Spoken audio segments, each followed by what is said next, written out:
वाल्मिक कराडचा आणखी एक कारनामा समोर। आक्षेपार्ह पोस्ट टाकल्याप्रकरणी आरोपींना वाल्मिकचा पाठिंबा, तर सायबर पोलिसांवर दबाव टाकल्याची कथित ऑडिओ क्लिप समोर। कृष्णा आंधळेचा घातपात झाला असावा, तो सापडेल असं वाटत नाही। आमदार संदीप क्षीरसागरांनी व्यक्त केला संशय, तर क्षीरसागरांचा कृष्णा आंधळेशी संबंध असल्याने त्यांना सविस्तर माहिती। धनंजय मुंडेंचा आरोप।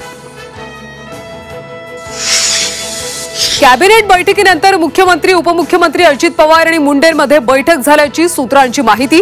तर राजीनामा द्यावा की नाही, मी दोषी आहे की नाही हे मुख्यमंत्री उपमुख्यमंत्री ठरवतील। धनंजय मुंडेंची प्रतिक्रिया। बाबा सिद्दीकींची हत्या एसआरए वादातून झिशान सिद्दीकींचा गंभीर आरोप। झिशान यांच्या जबाबात मोहित कंबोज यांच्या नावाचा उल्लेख, तर जबाब चुकीच्या पद्धतीने दाखवत असल्याची कंबोज यांची प्रतिक्रिया। उद्धव ठाकरेंची देवेंद्र फडणवीसांसोबत छुपी युती। आमदार रवी राणा यांचा दावा, तर पत्नी एका पक्षात आणि स्वतः दुसऱ्या पक्षात असं आम्ही करत नाही। अंबादास दानवेंचा पलटवार।